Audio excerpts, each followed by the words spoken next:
Hello po. Good day po.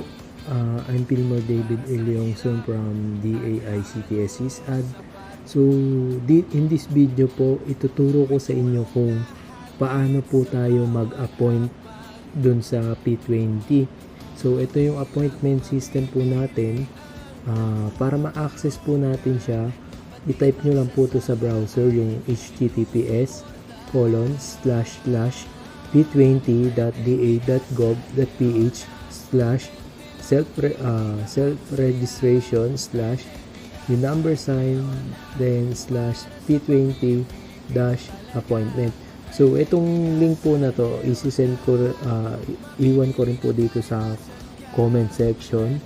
So check nyo na lang po dito sa video yung sa comment section para ma-access nyo po siya. So once na na-copy nyo na po siya, then na-paste nyo na po dito sa browser. So ito po yung pinaka-landing page nya. Then ito po, click lang po natin tong mag-book ngayon. Pag click po natin dyan, yan, may data privacy notice po. Kung maaari, basahin po muna natin. Then pag okay na po siya, click lang po natin tong I agree.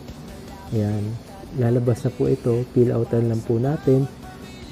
Ito po, tatanungin po kung ikaw ba ay register na P20, already registered ka na po ba.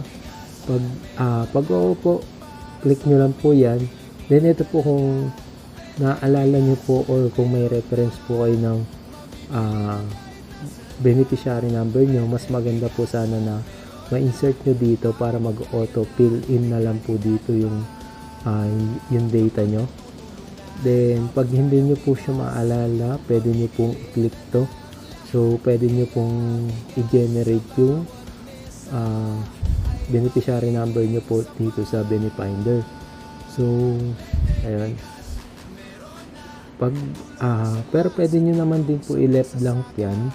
Pag fill out nyo po dito na for example nag-oo kayo, so pwede nyo naman din pong i-proceed dito kahit wala na po naka-insert dito.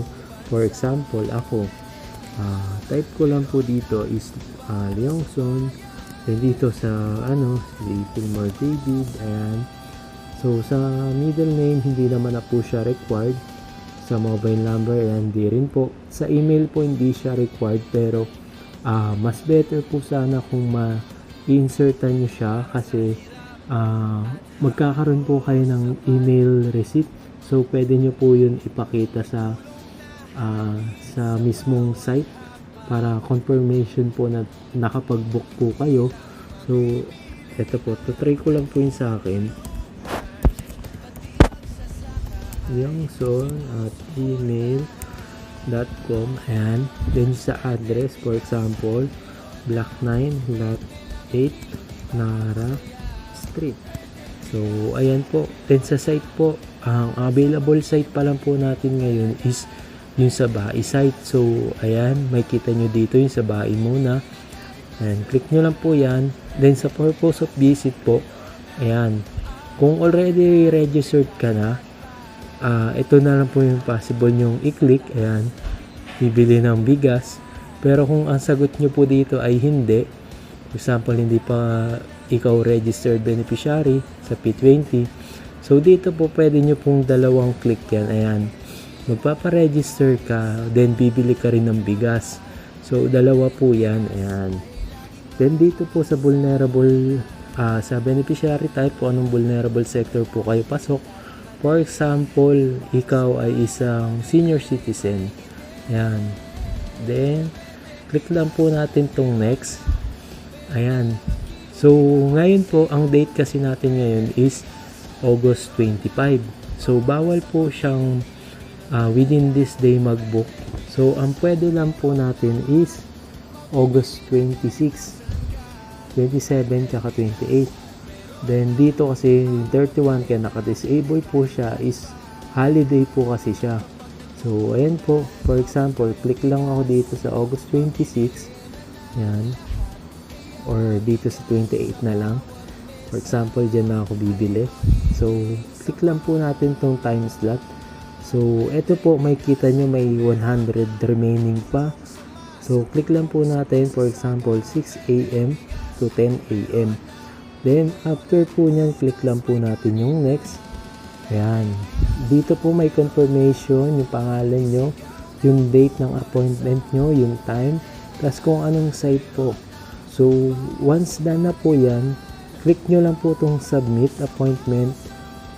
Ayan. May confirmation, appointment confirmation na po dito. Ito po yung appointment ID, queue number. So, ito po, since na nag-insert po tayo ng email doon kanina, so, papasok po yun sa email natin. Pero kung wala po kayong email na nilagay doon, pwede nyo rin po itong i-click itong download PDF. So, click nyo lang po ito para ma-save sa devices nyo po. For example, download PDF. Ayan. May lalabas po dito. Then, click nyo lang po yung save. Ayan. Na-save na po siya. I-open ko lang po dito. Ayan po. Ito po yung pwede nyong ipakita dun sa BAI. Sa site po ng BAI para confirmation po na kayo ay nakapag-book talaga. So, ayun po. Balik lang po tayo dito.